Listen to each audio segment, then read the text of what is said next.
ನಮಸ್ಕಾರ ಸ್ನೇಹಿತರೆ, ಕಥಾಸಂಗಮ ಸರಣಿಗೆ ನಿಮ್ಮೆಲ್ಲರಿಗೂ ಮತ್ತೊಮ್ಮೆ ಸ್ವಾಗತ. ದೇವರಿದ್ದಾನ ಗೊತ್ತಿಲ್ಲ ಅಲ್ವಾ?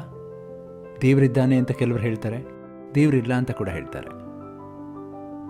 ಇವತ್ತಿನ ಕಥೆ ಅದರ ಒಂದು ಐ ಓಪನರ್ ಅಂತ ಹೇಳ್ಬೋದಾ? ನೋಡೋಣ ಬನ್ನಿ, ಕಥೆನ ಕೊನೆಯವರೆಗೂ ಕೇಳಿ. ಒಂದು ಸಣ್ಣ ಹಳ್ಳಿಲಿ ಹಳೆಯ ಶೈಲಿಯ ಆಯುಷ್ ಕರ್ಮಶಾಲೆ ಇತ್ತು. ಆಯುಷ್ ಕರ್ಮಶಾಲೆನ ಹಾಗಂದ್ರೆ ಏನು ಅಂತ ಕೇಳ್ತಿದ್ದೀರಾ? ಅದೇ ಸಲೂನ್. ಅಲ್ಲಿ ಒಬ್ಬ ಕ್ಷೌರಿಕ ಇದ್ದ. ಯಾವತ್ತಿನ ಹಾಗೆ ಕೆಲಸ ಮಾಡ್ತಾ ತನ್ನ ಅಂಗಡಿಗೆ ಬಂದಂತಹ ಗಿರಾಕಿಗೆ ಕ್ಷೌರ ಮಾಡ್ತಿದ್ದ. ಅವರಿಬ್ಬರ ಮಧ್ಯೆ ಮಾತಿಗೆ ಮಾತು ಬೆಳೆದು ಅವತ್ತು ಆ ಊರಲ್ಲಿ ನಡೆದಿದ್ದಂತಹ ರಥೋತ್ಸವದ ವಿಷಯ ಕೂಡ ಬರುತ್ತೆ.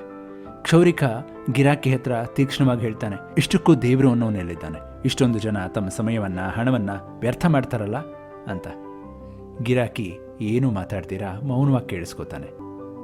ಮತ್ತೆ ಕ್ಷೌರಿಕ ಹೇಳ್ತಾನೆ, ಒಮ್ಮೆ ಆ ರಸ್ತೆ ಕಡೆ ನೋಡಿ, ದೇವ್ರಿದ್ದಿದ್ರೆ ಎಷ್ಟೊಂದು ಅನಾಥರು, ರೋಗಿಗಳು, ದಟ್ಟತರಿದ್ರರು ಈ ಲೋಕದಲ್ಲಿ ಇರ್ತಿದ್ರಾ ಅಂತ. ಗಿರಾಕಿ ಅದಕ್ಕೂ ಏನು ಉತ್ತರ ಕೊಡೋದಿಲ್ಲ. ಕ್ಷೌರ ಮುಗಿಯುತ್ತೆ, ಹಣ ಕೊಟ್ಟು ಹೊರಗೆ ಹೋಗೋಕ್ಕೆ ಸಿದ್ಧನಾಗ್ತಾನೆ ಗಿರಾಕಿ. ಆಗ ಆ ಗಿರಾಕಿ ಕ್ಷೌರಿಕನಿಗೆ ನಿಧಾನವಾಗಿ ಹೇಳ್ತಾನೆ, ನೀನು ದೇವ್ರಿಲ್ಲ ಅಂತ ಹೇಳಿದೆ ಅಲ್ಲ, ನಾನು ಹೇಳ್ತೀನಿ ಇಲ್ಲಿ ಕ್ಷೌರಿಕ ಅನ್ನೋರೇ ಇಲ್ಲ ಅಂತ. ಕ್ಷೌರಿಕ ಆಶ್ಚರ್ಯದಿಂದ ಕೇಳ್ತಾನೆ, ಏನು ವಿಚಿತ್ರವಾಗಿ ಮಾತಾಡ್ತಿದ್ದೀರಾ, ನೀವು ಈಗ ತಾನೇ ನನ್ನಿಂದಾನೇ ಕ್ಷೌರ ಮಾಡಿಸ್ಕೊಳ್ಳಿಲ್ವಾ ಅಂತ. ಗಿರಾಕಿ ಅದಕ್ಕೇನು ಹೇಳಲ್ಲ. ಅದ್ರ ಬದಲಾಗಿ ಅವನು ರಸ್ತೆ ಕಡೆ ಬೊಟ್ಟು ಮಾಡಿ ತೋರಿಸ್ತಾನೆ. ಅಲ್ಲೊಬ್ಬ ಭಿಕ್ಷುಕ ಗಡ್ಡ ಜುಟ್ಟು ಬಿಟ್ಕೊಂಡು ಮಣ್ಣು ಧೂಳಲ್ಲಿ ಕೂತಿರ್ತಾನೆ. ಗಿರಾಕಿ ಶಾಂತವಾಗಿ ಹೇಳ್ತಾನೆ, ಲೋಕದಲ್ಲಿ ಕ್ಷೌರಿಕರು ಇದ್ದಿದ್ರೆ ಹೀಗೆ ಜುಟ್ಟು ಗಡ್ಡ ಬೆಳೆದವರು ಯಾಕಿರ್ತಿದ್ರು ಅಂತ.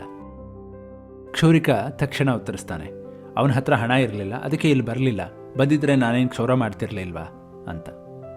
ಗಿರಾಕಿ ಈಗ ಕ್ಷೌರಿಕನಿಗೆ ಹೇಳ್ತಾನೆ, ನಾನು ಹೇಳೋದದೇ, ಭಕ್ತಿ ಅನ್ನುವಂಥ ಹಣ ಇಲ್ಲದೆ ಇರೋ ಕಾರಣ ಎಷ್ಟೋ ಜನ ದೇವರ ಹತ್ರ ಹೋಗೋದಿಲ್ಲ.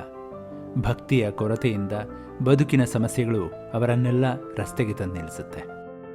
ದೇವರನ್ನ ನಂಬಿದವರು ಯಾವತ್ತಿಗೂ ಅನಾಥರಲ್ಲ.